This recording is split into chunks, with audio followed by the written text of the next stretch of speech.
Kagabi pag-usab, mga angkol ug mga ante.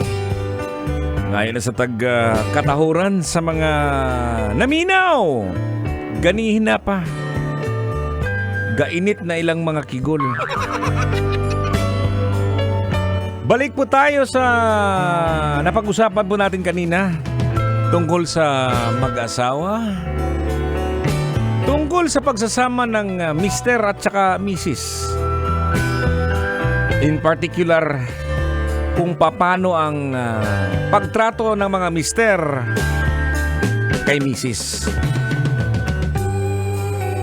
Lagi kong binabalik to, no? Inuulit to na hindi naman talaga ako eksperto, bihasa. Pero sa akong pagkatuplok o pagkamangtas, kabahin sa gugma, sa kapika sa kinabuhi, siguro mahimo ning taytayan kung unsaon mahimong nindot ang panagpuyo ninyo, mga angkol ug mga auntie.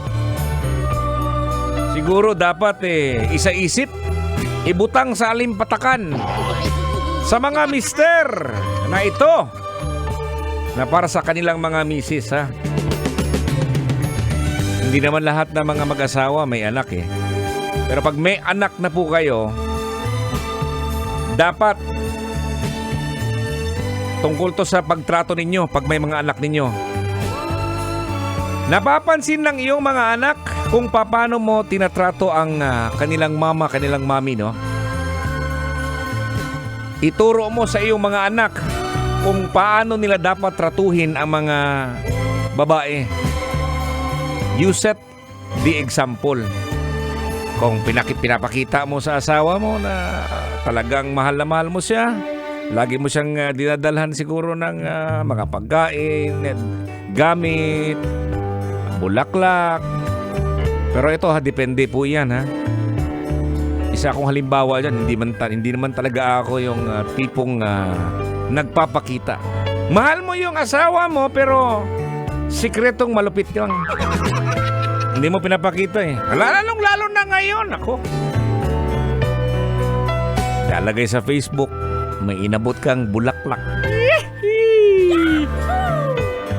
Pag special occasion, birthday, sabihin natin Valentine's Day, matik yan, may bulaklak at saka tsokolate.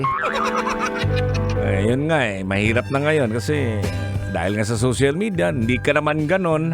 Pero kailangan mong ipantay mo sa mga postings ng iyong mga kasamahan sa trabaho, kaya mga kaibigan. Ang hirap, no?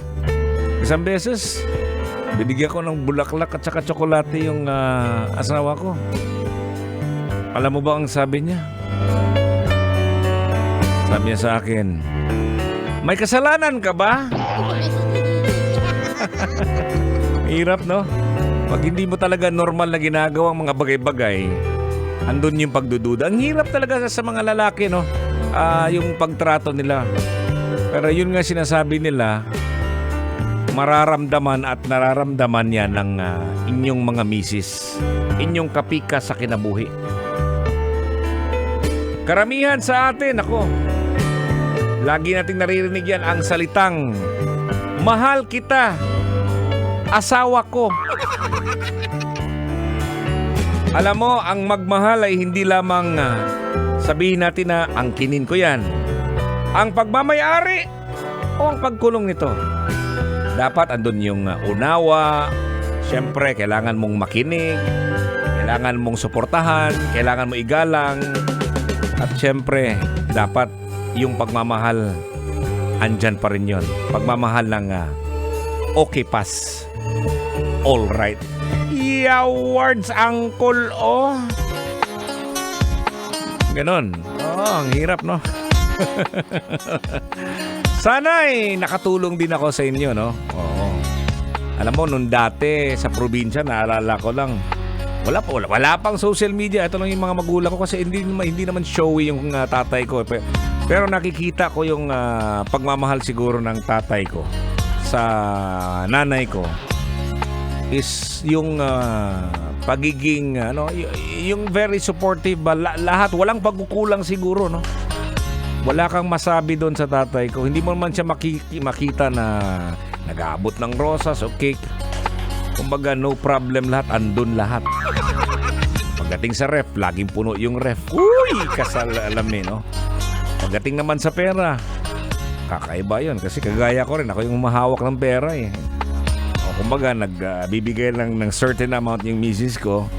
At ako yung financier. Financial manager ba yung tawag nun? Kumbaga ako nang magahin sa mga pagkaon. Kanang among i-um-um kada adlaw ako na. Oo. Kumbaga walang problema lang yung asawa kasi nagbibigay lang. At totoo to ha. Hindi ko alam kung magkano yung tinatanggap ng ni Mrs. ha. Ay sana. Sinabi ko kasi na ikaw nang maghawak ng pera. Eh. Sabi niya ayoko. Ay, ikaw maghawak ng aking ATM. Sabi niya ayoko. Mahirit pa. Sabi niya pati yung mga sikreto mo, ibigay mo na sa akin lahat. Huwag naman ganun. Saknap ng kagwang eh. Ang hirap, no? Okay, no? Maraming salamat. At bago ako magpaalam pala, ayan, nanalo sa ating fans ka. Nakalimutan ko kagabi. Pero, sorry, pero may winner tayo, no? Ngayon, ang winner po ang nanalo po natin ay si taga Barangay Mambugan, Antipolo City, no? Congratulations kay Kenneth Morado.